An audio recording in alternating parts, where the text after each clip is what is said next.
ንብረት የለንም ምንም ንብረት የለንም ለምንድን ነው መንግስት ባይደርስን ለምንድን ነው ምን ወለጋ ውስጥ ነን እኛ ማሯችን በቃ ምንም ኃይል እየደረሰልን አይደለም ቤታችን በሙሉ ተቃጥሏል ይሄ ወገናችን በገዛ ወገኖቹ ሳውዲ አረቢያ ውስጥ የታረደና ለጥቂት ተርፎ ሆስፒታል የገባ ነው ማራ አናን ሲጨፍ አንደነን ጨፍና ሲገለጥ ከኩዌት እጅግ አሳዛኝ የተባለ ዜና ተሰምቷል።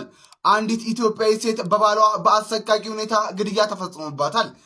ተመልከቱ ያማረ መጨረሻ ሱብሃንአላህ የዚህን ሰው አሟሟት እጅግ ያማረ መጨረሻ ሁላችሁም እስከ መጨረሻው አሰላሙ አለይኩም ወራህመቱላሂ ወበረካቱ ውድና የተከበራችሁ ቻናሌ ተከታታዮች ዛሬ ደግሞ በሌላ ቪዲዮ መጥቼላችኋለሁ። ትላንትና ቪዲዮ 200 ላይክ እናስገባ ብያችሁ ነበር። እናንተ ወደ 160 እና አፕ እያለ ነው ያለው። አልহামዱሊላህ ታንኪ ሁላችሁንም አመሰግናለሁ። ዛሬ ደግሞ እቺን ቪዲዮ 200 300 ላይክ እናድርሳት እላለሁኝ። ዛሬ በሌላ ቪዲዮ መጥቻለሁ። ሁላችሁም እስከ መጨረሻው ሐሳብ አስተያየታችሁንም እየሰጣችሁን ቆዩ። ላለው ወደ ቪዲዮ ገባለሁ። ወለጋ ውስጥ ነን እኛ ማሯችን በቃ ምንም ኃይል እየደረሰልን አይደለም ቤታችን በሙሉ ተቃጥሏል ማለት ነው ቤታችን ተቃጥሏል ንብረት የለንም ምንም ንብረት የለንም ለምንድን ነው መንግስት ባይደርስን ለምንድን ነው ምን አረግነ አማራ ያለ ኢትዮጵያ ኦሮሞ ያለ ኢትዮጵያ አይሆንም ለምንድን ነው እኛ በዚህ ልክ የተጠላን እየታረድን ነው ማለት እየታረድን ነው እሬ መንግስት ያለሽ እሬ በጣሪ ያለሽ ምንም ነገር የለንም አሁን ደግሞ በከባድ መሳሪያ እየተደበደብን ነው ሽመልስ አብዲሳ ማለት ነው ፋይ በቃ ጥንፈኛ እያጠፋን ነው ይላል ጥንፈኛ እያጠፋ አይደለም ህዝብን እያጠፋ ነው እኛ መሮናን ከዚህ ወጣ አውጡን በቃ አንፈልግም ካላችሁ አጅባችሁ አስወጡ ታውን በቃ እንግዲህ የምትመለከቱት ወጣት ወለጋ ላይ ምን እየተካሄደ ነው የሚለውን በግልጽ ለማሳየት ሞክሯል። በጣም የሚያሳዝን ነው ማለት ነው። ሁላችሁም እንግዲህ ቪዲዮ ሼር ላይክ በማድረግ ለሚመለከተው አካል እንዲደርስ ሌላው በዛሬው እንግዲህ ከዚህ በፊትም ያው ይሄን መረጃ ሰምታችሁት ሊሆን ይችላል ቲክቶክ ላይ የተለያዩ ሶሻል ሚዲያ ላይ መነጋገሪያ ሆኗል ማለት ነው። ይሄ ወንድማችን እንግዲህ ከሚሰራበት ቦታ ነው እንግዲህ ጥቃት ያደረሱበት ወስደው ለማረድ ሞክረው አሁን ላይ ሆስፒታል እንደሚገኝና ድጋፍ እንደሚያስፈልገው ነው መረጃዎች እየወጡ ያሉት። አላህ ተረፍ ያላት ነፍስ እንግዲህ ትተርፋለች። ይህንንም እስኪ መረጃ ላጋራችሁ። ቪዲዮውን ተመልከቱት፣ ሐሳባችሁን በኮሜንት ጻፉልኝ። ሱብሃንአላህ ይሄ ወገናችን በገዛ ወገኖቹ ሳውዲ አረቢያ ውስጥ የታረደና ለጥቂት ተርፎ ሆስፒታል የገባ ነው ማራ አናን ሲጨፍ አንደነን ጨፍና ሲገለጥ ሰላም ውድ ኢትዮጵያውያን ወገኖቻችን ይሄንን ቪዲዮ ሁላችሁም ሼር በማድረግ ተባበሩን። ሙሃጅሩ መሐመድ ነኝ ከሳውዲ አረቢያ መዲና አካባቢ የደረሰኝ መረጃ እንደሚያመላክተው ይሄ የቆቦ አካባቢ ልጅ ስሙ አማረ ይባላል። ሳውዲ አረቢያ መዲና ገጠራማ ቦታዎች ላይ ከፊሉ ጋር ከሚሰራበት አፍነው ወስደው በቢላዋ እንደምትመለከቱት አንገቱን አርደው ጥለውት ያው ሞተ ብለው ነው የጣሉት። አጋጣሚ ሰዎች አግኝተውት በሳውዲ አረቢያ መሊክ ፋድ ሆስፒታል ውስጥ አይሲሩም ውስጥ ይገኛል። ወገን የለውም ቤተሰብ የለውም ጓደኞቹ ናቸው ያስታመሙት ያሉት። ይሄንን ቪዲዮ እንድሰራላቸው የጠየቁኝ የመረጃ ምንጮቼ እንደነገሩኝ ይሄንን የልጁን ሕክምና በተመለከተ የወገኖቹ ትብብርና ድጋፍ ያስፈልገዋል። በተለይም ደግሞ የሳውዲ አረቢያ የኢትዮጵያ ኤምባሲ ኃላፊዎች ሰራተኞች እባካችሁ ይሄንን ቪዲዮ አይታችሁ መዲና መሊክ ፋድ አይሲሩም ውስጥ ተኝቶ የሚገኘውን ወንድማችንን ድረሱለት። የምትመለከቱት አንገቱን በቢላዋ አርደውታል። በጣም በሚዘገንን ሁኔታ ነው። እንግዲህ አውሬዎች ተፈጥረውብናል። እነዚህ አውሬዎች የራሳቸው ወገን መሳኪኖችን ከየቦታው እያፈኑ እየወሰዱ ሲፈልጉ በብሔር ሲፈልጉ በተለያየ ምክንያት የሰው ልጅ እያረዱ ይገኛሉ። ይህንንም የሳውዲ አረቢያ ፖሊስ እየለቀመ በቁጥጥር ስር እያደረጋቸው ይገኛል። ይህንን መረጃ አስመልክቶ ቀጣይ መረጃዎችን የምሰራላችሁ ይሆናል። ይህንን ቪዲዮ ግን ሸር አድርጎ ወንድማችን አማረ የቆቦ አካባቢ ልጅ ነው። አንገቱን ታርዶ ሆስፒታል ውስጥ ተኝቶ ይገኛል። የሚመለከታችሁ የመንግስት አካላት እባካችሁ ሂዳችሁ ልጁን ጎብኙት።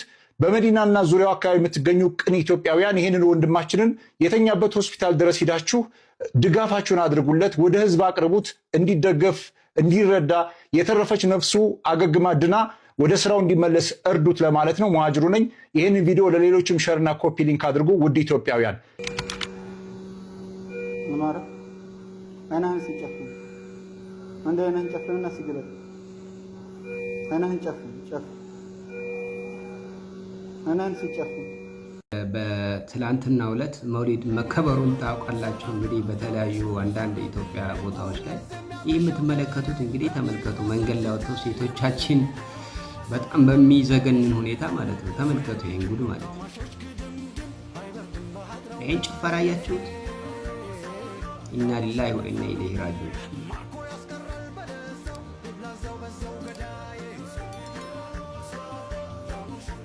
እንግዲህ ስለ መውሊድ ያው የሚሉት ነገር አለ። እነሱንም እንስማቸው። ያው ሼክ ናቸው። የምንሻሻምበት ሸረኛውን የምንሽርበት መድረክ ነው ይሄ። የተረጋገጠ ትልቅ ቦታ ተቀበላችሁ አልተቀበላችሁ ታውቃላችሁ አይደለም እንዴ? የነብዩን ወዳጆች የምንሾምበት፣ የነብዩን ጠላቶች የምንሽርበት፣ የሀገር ጠላት የምንሽርበት መድረክ ነው ኢንሻአላህ። ኢና ሊላሂ ወኢና ኢለይሂ ራጂዑን። እንደምትመለከቱት እንግዲህ ያው መረጃውን አጋራችኋለሁ። አንዲት እህታችን በባለቤቷ ኢትዮጵያዊ ናት፣ በኮይታ ሀገር ላይ ያው የግድያ ተፈጽሞባታል ማለት ነው። በጣም የሚያሳዝንና መነጋገሪያ ሆኖ የቆየ ቪዲዮ ነው ማለት ነው። አላህ እንግዲህ ምን ይባላል፣ በጣም መጨካከን እየበዛ ነው። ሁላችንም በተቻለና አቅም ለሰዎች መልካም እንሁን እላለሁኝ። ቪዲዮ ላይክ እያደረጋችሁ ቆዩ። ላይክ በጣም ወሳኝ ስለሆነ መረጃውን አድምጡት። ከኩዌት እጅግ አሳዛኝ የተባለ ዜና ተሰምቷል። አንዲት ኢትዮጵያዊ ሴት በባሏ በአሰቃቂ ሁኔታ ግድያ ተፈጽሞባታል። እንደ ኩዌት ታይምስ ዘገባ ከሆነ በኩዌት ጃራ ግዛት ውስጥ በሚገኝ አንድ የመኖሪያ ቤት ውስጥ የምትኖር አንዲት ኢትዮጵያዊ ሴት በገዛ ኢትዮጵያዊ ባለቤቷም በቢላዋ ተወግተዋ ሕይወቷ ማለፉ ተነግሯል። ተጠርጣሪ ወንጀሉን ከፈጸመ በኋላ ከአካባቢው መሰወሩን የወንጀል ምርመራ ቡድን አስታውቋል። ታዲያ በአሁኑ ሰዓት የአካባቢው ፖሊስ ወንጀሉን የፈጸመውን ተጠርጣሪ አድኖ ለመያዝ ሰፊ የተባለም የምርመራ ስራ እየሰራ እንደሚገኝ አስታውቋል። በጉዳዩ ላይ አዲስ መረጃ ካለ የማጋራችሁ ይሆናል። ፎሎ እያደረጋችሁ አዳዲስ መረጃዎችን ይከታተሉ። ሁላችሁም ከዚህ ቪዲዮ ስር ማሻአላ ማሻአላ ማሻአላ እያላችሁ ጻፉ። ወላሂ ትልቅ መታደል ነው። በጣም ደስ የሚል ነው። አልሐምዱሊላህ ረቢል ዓለሚን። ተመልከቱ፣ ያማረ መጨረሻ ሱብሃንአላህ። የዚህን ሰው አሟሟት እጅግ ያማረ መጨረሻ ሁላችሁም እስከ መጨረሻው ኮፒ ሊንክ እያደረጋችሁ ተመልከቱኝ። አጠር አድርጌ ያቀርብላችኋለሁ። በሞሮኮ ውስጥ በሚገኝ እጅግ ዝነኛ ወይም ደግሞ የጥንት መስጂድ ውስጥ የጁማ ሁጥባ እያደረጉ ነበረ በድንገት ወደ አኺራ የሄዱት። ሱብሃንአላህ። አላህ የሁላችንን መጨረሻ ያሳምርልን። አላህ እንዲያዝንላቸው ዱዓ አድርጉላቸው። በደንብ ሼር፣ ኮፒ ሊንክ፣ ሪፖስት እያደረጋችሁ አዳርሱት። እንግዲህ በትላንትናው ዕለት መከበሩንን ተመልክተው አንዲት እህታችን እንግዲህ ትንሽ ልጅ ናት። ስለ መውሊድ ያው ግጥም አላት።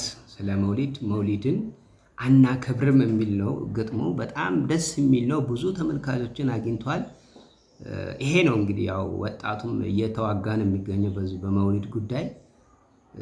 ለማንኛውም ይሄንን ግጥሙን እስኪ የልጅቱን ግጥምና እስኪ እናንተንም ሐሳባችሁን በኮሜንት ጽፉልኛላችሁ።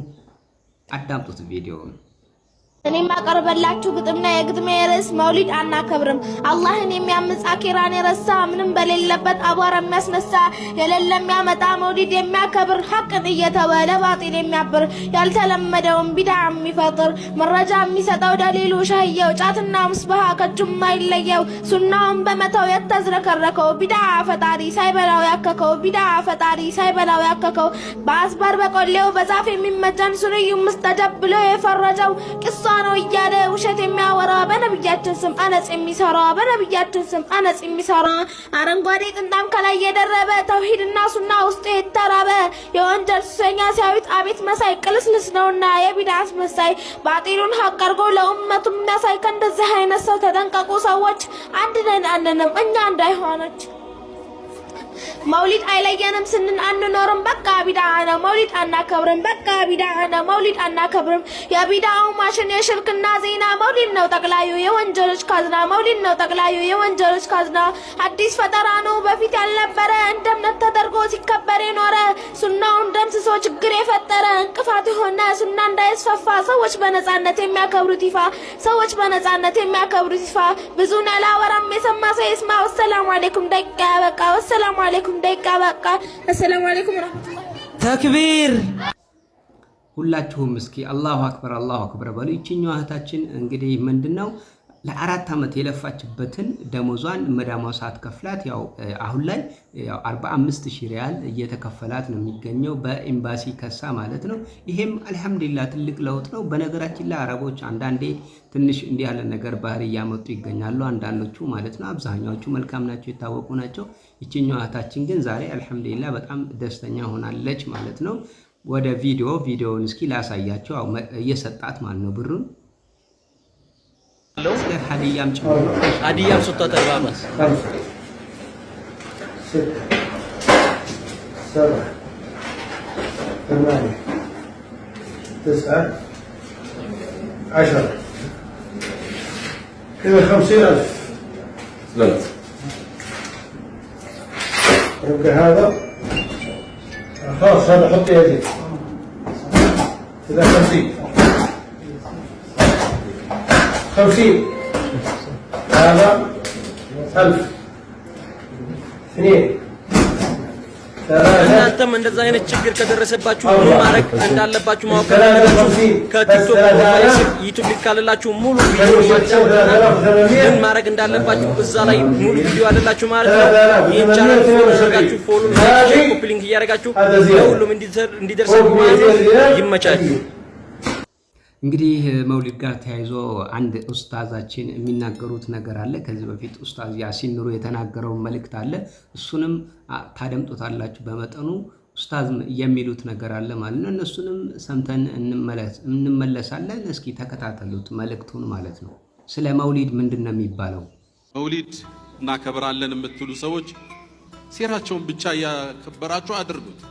እናወግዛለንም የምንል ሰዎች ቀኑን እንዳንጸየፈው እንጠንቀቅ። የፈንጅ ቀጠና ነው። መደሰት ይባላል ደፍቃ ሩህያ መጡልም የሚባል ስሜት ከማውገዝ ጋር ተያይዞ እንዳይደርቅብን ጥንቃቄ ያሻል። በዚህ ወር ውስጥ መደሰት አላህን እሳቸውን በእኛ ላይ መላኩን ማመስገን እሳቸው ላይ ሰለዋት ማብዛት በዚህ መልኩ ሲራቸውን ማውራት መጽሐፎችን ማደል ፓምፕሌቶችን السلام عليكم ورحمة الله وبركاته. الحمد لله رب العالمين والصلاة والسلام على رسول الله وعلى آله وصحبه أجمعين. የነዚህ ሰዎች በጣም አጀንዳ የሚገርመው ፖለቲከኞች በጣም ተልቢሳቸው ከባድ ነው። ተልቢስ ነው ይሄ አባባል ተልቢስ ነው። ወደዛም ጠጋ ወደዚህም ጠጋ እዚህ መካከል መሃል ሰፋሪዎች የሚያመጡብን አጀንዳና ቢድዓ ወላሂ በጣም ከባድ ነው። አሁን ያሲን ኑሩ እዚህ እየተናገረ ያለው እናንተ መውሊድ የምታከብሩት ሰዎች አለ። አሁን ፍቃድ ነው፣ ፍቃድ ፈትዋ እየሰጣቸው ነው ያለው። መውሊድን ስታከብሩ ሴራቸውን እያነበባችሁ ብቻ አክብሩት አለ። ሱብሃንአላህ። እናንተ ደግሞ መውሊድ አናከብርም ብላችሁ የምትሉት አጂብ። እኛም ሴራቸውን እያነበብን እንድናከብር ወደዛው እየጠራ ነው። አህባሾቹ ሴራቸውን የነብዩ ሰለላሁ ዐለይሂ ወሰለም ሴራ እያነበቡ ካከበሩ እናንተም ደግሞ የነብዩ ሰለላሁ ዐለይሂ ወሰለም ሴራ ኪታብ እያደላችሁ መጽሐፍ እያደላችሁ ያንን ካከበራችሁ አመቱን ምንድነው ልዩነቱ? ማን ነው እንደዚህ ያለ አስተምሩት ያስተማራችሁ? አመት ጠብቃችሁ ስለ ነብዩ ሰለላሁ ዐለይሂ ወሰለም ተደሰቱ የሚል ይሄን እኮ ነው እየተቃወምን ያለነው። በሸሪዓ የሌለ በዲነል ኢስላም የሌለ ቢድዓ አዳዲስ ፈጠራ ሱሐቦች ያልሰሩት ታቢዒዎች ያልሰሩት አራቱ መዝሐቦች አመት ጠብቀው ያልሰሩትን ተግባር እናንተ እንደገና የአህባሾችን የሱፊያዎችን አጀንዳ ይዛችሁ መሃል ሰፋሪዎች አሁንም ወደ ቢድዓ ህዝቡን ሰብስባችሁ እየጠመቃችሁት ነው ያላችሁ። መቼም አቅል ያለው ሰው የዲንን ምንነት የሱናን የነብዩ ሰለላሁ ዐለይሂ ወሰለም ሱና የተረዳ ይህንን አባባል የሚከተላችሁ ይኖራል ብዬ አላስብም። እንደናንተው በፖለቲካ የተደናበረ ሰው ካልሆነ በስተቀር እንደናንተ እየቀለጠ ሄደ ሰው ካልሆነ በስተቀር ይሄን የሚከተላችሁ የለም። የነብዩና ዐለይሂ ሰላቱ ወሰላም መወለድ አቡል ሀብ ተደስቷል። ለዛሬው ያዘጋጀውላችሁ ቪዲዮ እነዚህን ይመስሉ ነበር። በሌላ ቪዲዮ እስከምንገናኝ ሁላችሁንም አላህ ያቆይልኝ። በጣም አመሰግናለሁ። በላይክ በኮሜንት ሁላችሁም በሰብስክራይብ ቤተሰቤ ስለሆናችሁ ሁላችሁንም ከልብ አመሰግናለሁ። መልካም ጊዜ ይሁንላችሁ። ባይ ባይ።